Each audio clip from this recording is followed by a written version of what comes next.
The following report contains some disturbing images. Paris, mid-morning, gunfire. Cries of Allah Akbar from the streets below. 2 or 3 gunmen in balaclavas with assault rifles arrive at the offices of the satirical magazine Charlie Hebdo. There are bursts of gunfire with people taking cover between cars.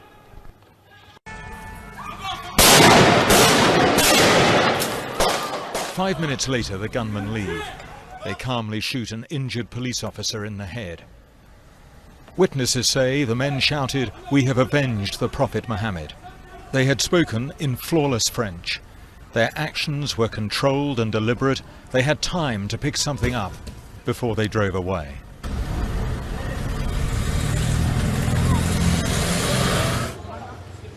In the attack, 12 people were killed, 2 of them police officers, the others were mainly journalists.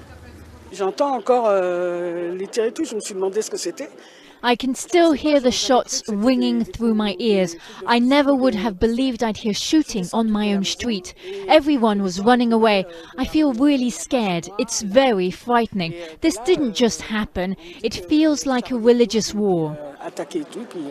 We wanted to run there to see what was happening, but when we realised that the shots were coming from there, we hid instead.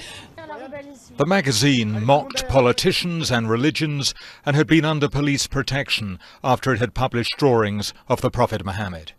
The attackers had chosen the moment when the weekly editorial meeting was taking place.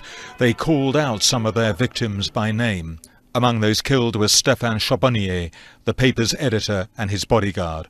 Also Jean Cabou, a cartoonist, and Georges Wolinski, also a well-known cartoonist.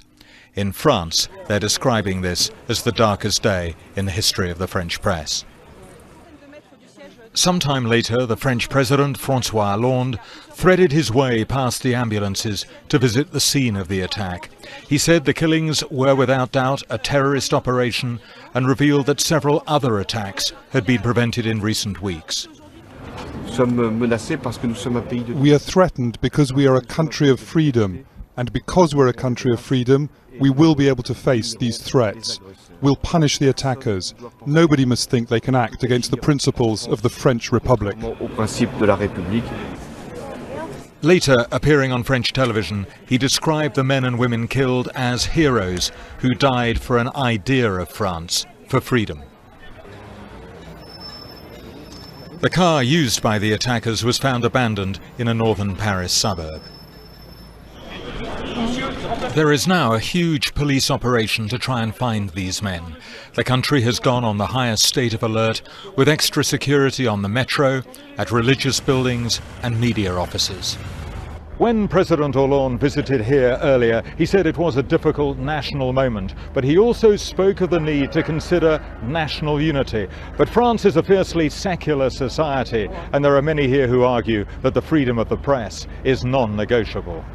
Tonight, vigils for those who died, and to defend the right to be irreverent, to offend, to mock, and on the streets, a nervous capital. Gavin Hewitt, BBC News, Paris.